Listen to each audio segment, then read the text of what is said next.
You guys, welcome to number 10 of the Derby Career Mode Live, and to start off this episode, we're about to go into the game against Everton in the round of 3 in the FA Cup. We do need to win this game to be able to hit a manager objective, and we really haven't hit too many, so we kind of do need to hit this one. In between the two episodes, Keogh was accepted to join Reading at the end of the season, so we got him till the end of the year.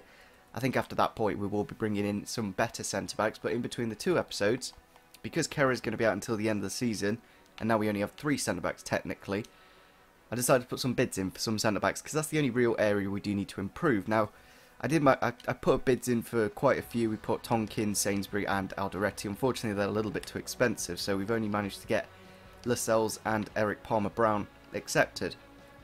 Now, Lascelles is a straight swap for Ciceretti. He's worth 13 million. Lascelles is only worth 6.5.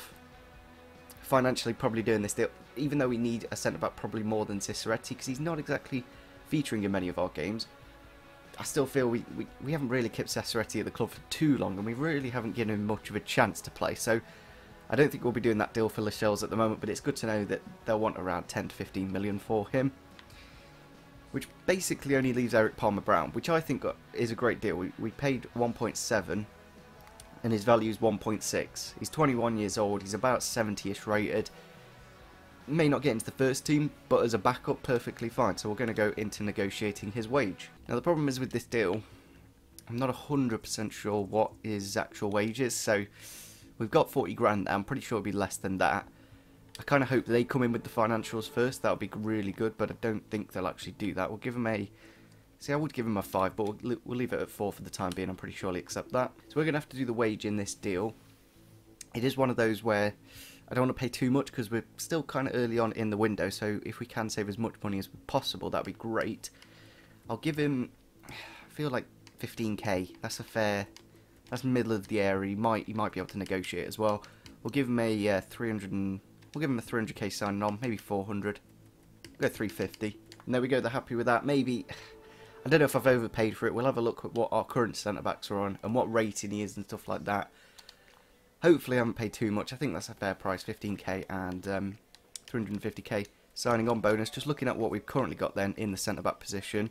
If you look at our financials, we've got Kerr on 13k, we've got Dunk on 32, and Eric Palmer-Brown, who's 68 rated, is on 15. So it's about right. Like, maybe I paid slightly more. But then again, Kerr has only got a year and a half left on his contract, so that's going to have to go up pretty soon, because we signed him in a similar situation to Eric Palmer-Brown. So in fairness, probably a fair price. I didn't overpay for him, but maybe could have got a slightly better deal. If you look at it, Rawson, he's 9k. He was obviously a youth player, so he's going to be on lower wages, and he's on a very long contract. You've got to look at it that way. He's going to be at the club for quite a while. And it's what we needed. We didn't want to mess up that deal, because that was literally the only player of an acceptable price. In between the two episodes, Keogh was accepted by Reading, so he is going to be leaving the club at the end of the year. I'm not that bothered though. It's one of them, like, we're going to replace him anyway. But we are going to go into the game now against Everton at home. A game we need to win. It is one of our objectives, and I'd like us to do well in the FA Cup anyway. Like, we're doing alright in the Prem, and if we can have a decent cup run, then that'll be cool as well. I think we will give him that alternate kit. I haven't actually seen that before. Gonna have to make a couple of changes, but nothing too major. Here we are then into the FA Cup game against Everton. I think we could actually show the starting 11s. You don't actually get the copyright strike for the FA Cup, but you do get it for the Premier League. But nevertheless, I'll just do it this anyway. They are playing a 5 at the back. They've got a really good defence actually of Henriques, Williams, Umtiti, Keane and Shaw. Pickford in goal, of course. McCarthy and Schneiderlin holding. Sigurdsson in behind. Sandro and Rashford. It's kind of crazy that there's players like Rashford, Shaw, and even Umtiti. They paid like 35 mil for. It's a pretty good young side. There is still older players like Williams in the team. We've had to put Carson in goal. We've also given Eric Palmer-Brown his debut. Hopefully he does quite well. And hopefully Jerry can get a goal up front. Now into Vidra. Back inside to Jerry with the shot. And it is in the back of the net. Jerry has got his first goal for the club. It is with his weaker foot. He is actually a left-footed striker. But it's good to see the Nigerian on the score sheet. Hasn't it taken too long like Barretton did, who had the same kit number, so I was kind of worried at the time when that was given. It was a bit of a jinx, but it was a nice ball inside from Vidra, good run, and just as good as a finish from the Nigerian. To make it 1-0 early on in the game, you really can't complain with that. interception there from Simon. Now into Jerry. Hopefully can get past the last centre-back. He's cut inside onto his left foot with the shot. It's looping and it's just being pushed over the bar by Jordan Pickford. It almost went in there. Everton on the attack here. It's gone out wide to Henriques now. He's got the ability to get a ball into the box. It's gone to Sigurdsson though, and Carson has been beaten at his near post there. I've had to put him in because of fitness. Obviously Blake had to play back end of December, which was like 2 games within 2 days, and then I've kept him in since then. Maybe even if Blake was in goal, I doubt he would have saved that. It was very well placed from the Icelandic man, and yeah, it's 1-1. A little bit of a shame, but at least we know we can score in this game. There it is, half-time against Everton, currently 1-1. Other than the goals themselves, there's very few actual chances in this game, so it is quite a tight one.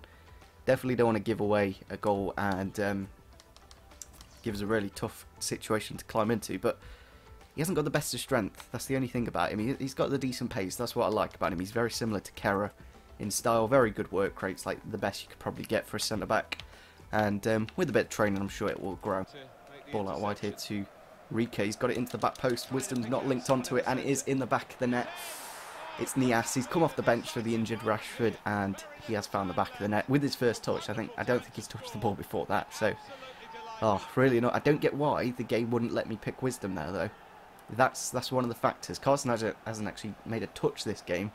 Literally just picking the ball out the back of the net. It's a little bit frustrating. Really good ball out wide to Rika, then a great ball into the back post, but I didn't get why it got dunked from the middle of the pitch to put him into the right back position when I could have just got Wisdom and probably won that header. So was the game kind of screwing me there? Probably. But we got to get a goal now in the last 10. Everton with the ball in the box here. It's gone into the post and Carson makes the first save for us in the 89th minute, so kind of shows how annoying this game is at times with the AI being so good. But we have got a chance here actually if Solanke can stay on site. I don't get why he's pushing himself so high up. And there's full time. We have lost against Everton. If I just show you the match stats, it kind of just shows how bullshit this game is at times. It's just really frustrating. 13 shots for us, 5 for Everton, 7 on target for us, only 3 and 2 of those go in. kind of tells you the events that happened in this game. A little bit frustrating. Hopefully our manager rating doesn't go down too much. So we do get 76,000 for doing literally nothing in the FA Cup, and we have got a bid in here for Tom Lawrence from Swansea. Very interesting, of course, because he's worth quite a bit as well. That's the thing. Obviously Welsh did used to play for Cardiff, so he knows that neck of the woods. We would get up to 14 million, and that's a great amount of money. And he's not exactly performing too well at the moment, but I'm going to negotiate. But we're going to go probably around 17 to 20 mil. I don't really want to lose him, but for that amount of money, I wouldn't say no. Obviously, Paul Clement negotiating. We will put it up to, I think we'll go 18, because it's very unlike. We'll go 20. I don't really want to lose him, but for 20 mil, I'd accept 20 mil. I'm not going to complain with that. They are negotiating down to 8.6. That's quite a bit lower, Paul. I'm going to need a bit of negotiating doing here. There we go. Bryson has gone to Sheffield United. I think it's nice to see Bryce and Keogh leaving the club on a free. I don't want us to sell him. It just doesn't quite feel right. Obviously, the deal for Lascelles is over. We did put a scout report here for Matty Phillips, just in case if one of our better wingers, maybe Moses Simon, or maybe even if that deal for Tom Lawrence was accepted, we've always got that backup option in Matty Phillips. A player may look to get in the future anyway. But I'm not that bothered that we've been knocked out of the FA Cup, because our only real objective this season is Premier League survival. I'm pretty sure that's how everyone feels. And we have got a transfer from here for Matai Vidra.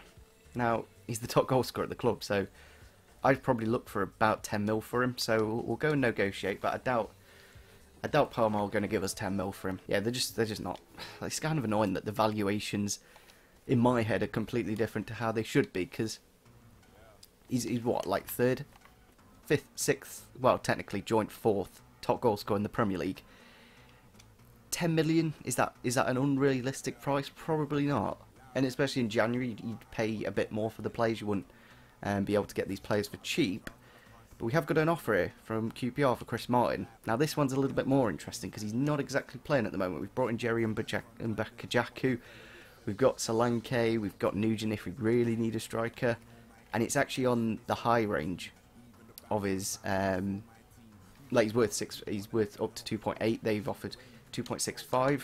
I will negotiate, try and get 3, because that would be really good. Again, another player that, after this season, is he realistically going to play? Probably not. We're going to look to bring in a big Premier League ready striker. So we'll go up to 3. And I think it's probably time to move Chris Martin on. Like, he's doing well in the assist front. That's the only thing that's kind of making it trying to stay at the club. They're looking for 2.7, so they're not negotiating too much. We'll go to 2.9. Their final offer is 2.7. I don't really feel that's enough money for what he is. Like, he is one of the best players at the club in terms of assists, and they're just 2.9 million for what? Let me have a look if he is actually still the top assister in the Premier League, because if he is, then that'll be a little bit frustrating. However, as you can see here, there are a few players, what we could always do, because we don't really need to make any signings, we could make signings for next season in pre-contract signings. So if you look at the transfer hub, there are a few decent ones as well. So if you look at the gap between us and the relegation zone, it's actually only 3 points. So our next game against Reading is quite an important one. If we can get a decent result, then we can propel ourselves up to 25 points, which is about mid-table. Obviously, it means Spurs and Newcastle not picking up points, but you never know. It may happen, and even just getting the points above Reading, like, I see Reading as a relegation team. Realistically, Southampton are probably not going to go down, but you never know. I think we will use our black kit for this game, and I hope we can win this game. Like, it's good to see that Jerry got a goal in the last game, and hopefully can replicate that in this game. Here we are then into the game against Reading then. Be interested to see how different their team is from last season. Of course, the team that beat us twice in the Championship, and I think did we draw this fixture? I don't know if we drew this fixture, or maybe we won. I'm not 100% sure, but looking at their team, they've got a 5-2-3. Castro and Barrow and Headland up front. Evans and Kelly in the middle. Obita, Moore, Blackett, McShane and Bakuna, and Vito Manoni in goal. I think I remember Manoni was actually quite decent in the last one, so hopefully we can break them down. We have put Ciceretti on the right wing, moved Simon onto the left, just to try some different things out, because I think we do lack a bit of pace out at times with Tom Lawrence out there. Chance here for Castro to get the goal, and it is in the top left-hand corner. It's really frustrating how they take the shots like that. They finesse it into the near post. It's a ball through, goes past, I think it's Rawson, unfortunately, or Dunk, sorry, and not much Blake could do. It was pretty much right in that top left. It's just really out of reach, and we have got an injury to Jerry as well up front, so we may have to make a change at half time. It's again like, just like the Everton game, like, we're dominating these games, but unfortunately not being able to find the back of the net. But it could be worse. We could be getting dominated and not be able to get towards their goal at all.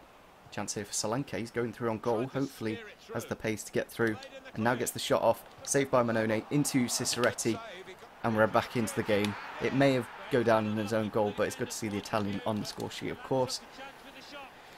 We're back in it. We needed that goal. It's good to see Solanke. Didn't quite get the goal. Obviously, it was quite wide for him. I don't know if it will go down as Ciceretti's.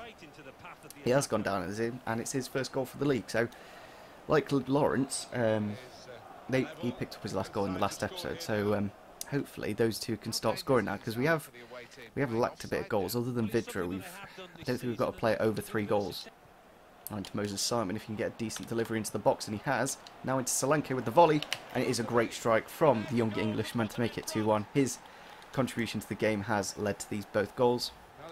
Simon with the ball into the box. Ciceretti, obviously not the tallest, but it did drop to Solanke. Kind of came off Manone's head, I think that was. Let me have a look here. Yeah, just over his head. Maybe if he just kept his head up. But it's good to see Solanke. He's got 5 goals now. Since I think it was the end of the year, he picked up his first goal. Since then, he's managed to get a few in these games. We are finding a lot more. I don't know why, but you find so much more space with this 4-3-3. It's crazy. Now Solanke with the shot, Manone with the save, back into Ciceretti for another rebound in this game. It's good to see the Italians in the right place at the right time. That's one benefit. He's got his second of the game. Maybe we'll be able to get him his hat trick. I'm not sure, but it's Solanke and Ciceretti, both them two, linking up to get the goals. All on the edge here with Reading. He's got a little bit of space. He has been fouled on the edge, but shots off, and it is in the back of the net. There's 3 minutes of added time left. Still time for Reading to get back into it. Maybe could have done with just putting a foot in with somebody instead of just... I did kind of foul in there, but just take him down completely, because then it just kills the attack altogether. Now they've got a chance to get back into it. Not long. Tony Luko here with the ball. They're on the attack straight away. It's up to Helland with the shot, blocked by Dunk. Hopefully he can win this header, and he has. Clear this, Jordan, and we've won the game. Not quite. Still on the attack ready, and it's gone into the box this time. Hughes hopefully wins that. Ciceretti does. And there we go. We've won the game against Reading. 3-2 in the end. A really, really important win, because if we lost this, could have dropped back down into the relegation zone. I think that's where Jerry picked up his injury. But Ciceretti and Solanke, the pair of those, maybe we do need to start them in the next game. As you can see, absolutely dominated Reading. So Jerry is going to be out for 3 weeks. Bit of a shame, but with Solanke performing, I'm not too worried. We've also had a transfer offer here from Wolves for Jacob Butterfield. It's kind of a shame these deals just couldn't have been done when we actually got paid. But obviously on a free, it's going to be a little bit cheaper for them. We are kind of struggling to hit that long-term youth development target, so we may need to add a few more to the training sessions. I think we've only got one at the moment in Milo. Maybe just add another, maybe for, I don't know, maybe George Thorne or something. So I think we will wrap up this episode here. We've still got a bit of time left in this window. We've obviously got Burnley next, who are in the top 4, I believe. Yeah, they're 4th in the table, so doing really well. City have gone top of the table, though, with that last win. Joint top with, it's really tight at the top, actually. Man United, Chelsea and City all up there. Obviously, we've picked up points from both the Manchester clubs, but not Chelsea. And, yeah, we're in the middle of the table, but we're only 4 points off the relegation zone, so it is a matter of, if we pick up a couple of losses, like say if we lose this next game against Burnley, we could be only a point off the relegation zone. So it is still, we're kind of safe in the middle, but not 100% safe. We obviously have got a bit of time from now until the end of the window. I may look at just some pre-contract signings, because the problem is we've got such a big squad, we don't really need to bring anyone else in. And then we got Arsenal, Southampton and City, some tough games in there. Leicester, West Bromwich Albion and Chelsea. Game of April, and then May, and then we're done. It really is quick how the season does fly by. As soon as this episode is over, there's a matter of 3 or 4 episodes, and then the season is over. So hopefully, guys, did enjoy this episode. We managed to bring in Eric Palmer-Brown, and well, we've raised ourselves quite nicely in the table. Being above Spurs is more than good enough. Hopefully, you guys did enjoy this one. Then make sure you do leave a like if you did enjoy, and see you soon. Bye.